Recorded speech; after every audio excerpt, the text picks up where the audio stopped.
জি আপনার আসসালামু ফোনটা আন। আলাইকুম ওয়া রাহমাতুল্লাহি ওয়া বারাকাতুহু। ওয়ালাইকুম আসসালাম ওয়া রাহমাতুল্লাহি ওয়া বারাকাতুহু। জি বলেন।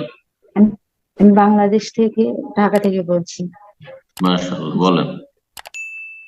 আমার প্রশ্ন হচ্ছিল সাহেব, যে কোনো ব্যক্তি যদি মারা যায়, তো তার ব্যবহৃত যে জামা কাপড়গুলি থাকে, তো সেগুলা কি হচ্ছে মানে রেখে দিলে কি তার কোনো গুনাহ হবে, না হচ্ছে কাউকে দিয়ে দেওয়াটাই ভালো হবে?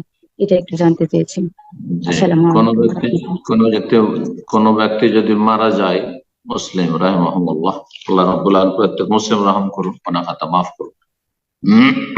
তাহলে তার যে পরিত্যক্ত বা ব্যবহৃত জামা কাপড়গুলি রয়েছে, বা অন্যান্য আরো কিছু ঘড়ি রয়েছে, এই রয়েছে সেই রয়েছে, সেগুলির ক্ষেত্রে করণীয় কি?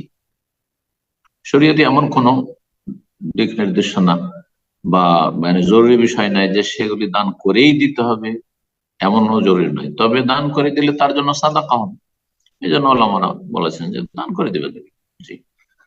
আর তার আগে যদি ছেলে মেয়েদের প্রয়োজন, আসলে পরিত্যক্ত ধন, পরিত্যক্ত সম্পদ, মানে যেটা হচ্ছে ইয়ের মৃতের, তো এটাকে যেটা বলা হয় মিরাস।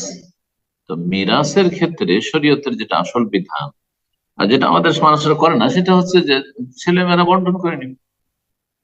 কেউ হয়তো ঘড়ি নিল, কেউ জুব্বা নিল, কেউ পায়জামা নিল, কিন্তু এগুলো তো আজকালকার মাশাআল্লাহ সচ্ছলতা এমন হয়েছে যেগুলো করবে না, কিন্তু এমন অভাব হইতে পারে।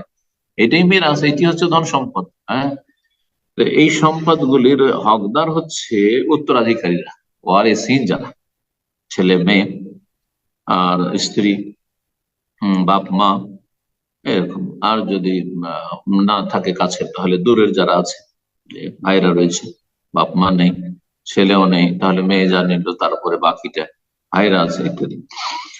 এইভাবে শরীয়তের বিধান এইটি কিন্তু আসল। আর যদি ব্যবহার না করে, তাহলে সেগুলি দান করে দেওয়া ভালো, এমনিতে সেগুলিকে সংরক্ষিত করে রাখার চাইতে। কিন্তু কেউ যদি মনে করে যে আমি এটা রাখবো স্মৃতির জন্য, আমার স্বামীর অথবা আমার ছেলের, এটা আসলে শোক অনেক সময় বাড়িয়ে দেয়। আর ইসলামের একটি বিধান হচ্ছে যে আহ তাজাদ্দুদুল হুজন বা তাজদিদুল হুজন, শোকের নবায়ন করা বা শোক জাগিয়ে দেয় এমন কিছু করা আসলে ঠিক নয়। ঠিক না, ওই কাপড়টা দেখলেই শোক জেগে উঠবে, ওই দুঃখ কষ্টগুলি চলে আসবে, আবার কান্না চলে আসবে।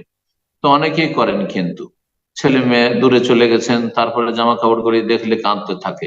সে মেয়ের বিয়ে দিয়ে দিয়েছে, আর তারপরে জামা কাপড় গুলো তার দেখে, যেগুলো সে মেয়ে ব্যবহার করতো, আর মায়েরা কান্না করতে থাকে, এগুলো মানে জানি। তা আসলে শোক বাড়িয়ে দেয় বালা মুসিবতের ক্ষেত্রে এমন কিছু করা মুসলিমের জন্য শরীয়তে স্বীকৃতি দেয় না। এই জন্য এগুলো না করে উচিত। আল্লাহ তাআলা আলাম।